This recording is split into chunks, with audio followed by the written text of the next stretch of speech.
Michael Corbat is the new Chief Executive Officer of Citigroup after Tuesday's shocking power transfer that saw Vikram Pandit resign out of the blue. But after yesterday's stunning events, it seems like the man who is really in charge is Citigroup Chairman Michael O'Neill. On a late afternoon Tuesday conference call, Corbat would not answer the basic question of where he saw the nation's third biggest bank in 5 years, leaving analysts and investors looking to O'Neill's record at the Bank of Hawaii for guidance. Gerard Cassidy, a banking analyst at RBC Capital Markets, told "Thank you for trying verbose. This recording will go away once the product has been purchased." Bernard Condon at the Associated Press that when O'Neill ran Bank of Hawaii he shut down up to 50% of its branches, saying if the branch banking businesses doesn't make sense in parts of the United States, O'Neill will get rid of it. Tom Brown, a hedge fund manager, noted that O'Neill downsized tremendously, and that's what I think you'll see here. O'Neill has a reputation as a cost-cutting tough banker, leading to speculation that Citi will likely shrink and maybe might even be broken up. He promoted the idea of breaking up Bank of America. "Thank you for trying verbose. This recording will go away once the product has been purchased," to its board of directors when he campaigned for the CEO job there in 2009, an unsuccessful effort that resulted in Brian Moynihan getting the top job. The former Marine, O'Neill was first introduced to banking in the early 1970s, when he carried briefcases stuffed with cash, payroll that he delivered to contractors via one-engine aircraft in South Vietnam, according to a profile of O'Neill published by Hawaii Business. He was a well-regarded chief financial officer at Bank of America, during a time when the bank performed well in the 1990s. His stint at Bank of Hawaii. "Thank you for trying verbose. This recording will go away once the product has been purchased," is also viewed as great success.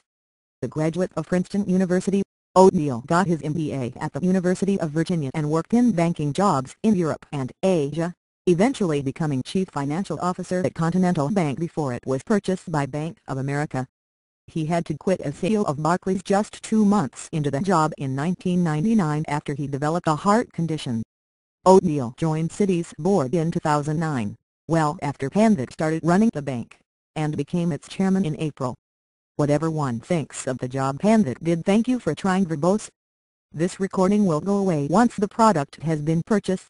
At Citigroup, the succession process at the three-time bailed-out bank has been a corporate governance train wreck and raises questions, and O'Neill is the man at the center of it. The whole thing went down one day after Citigroup announced third-quarter earnings and Pandit hosted a conference call, without there being any mention that it was in the works. Mike Mayo, the bank analyst at Credit Agricole, told the New York Times, "It was a ludicrous management transition, the worst I've seen in my 25-year career. Few seem too upset to see Pandit go. Citi's stock has "Thank you for trying verbose. This recording will go away once the product has been purchased." Traded up since the announcement, and Mayo upgraded the stock on Wednesday. Mayo's reason: Michael O'Neill. "Notwithstanding this poor transition, we can think of no better person as chairman of Citi than Michael O'Neill, who led the way with using economic value-added concepts in the late 1999s when he restructured Legacy Bank of America," Mayo wrote. "But if you think corporate governance at the nation's third biggest bank matters, the disorder and lack of a transition period is troubling." The Wall Street Journal reported that O'Neill had called Corbat in London, where he was stationed, to "Thank you for trying verbose. This recording will go away once the product has been purchased," weeks ago, to ask him if he was ready for the CEO job. On Monday, while Pandit was hosting the third-quarter earnings conference call, Corbat was in New York. The Journal said O'Neill told Pandit after a Monday meeting that he should resign or face being fired. "This is not the way boards usually do this," William George, the well-regarded former CEO of Medtronic and current Goldman Sachs board member, told CNBC yesterday.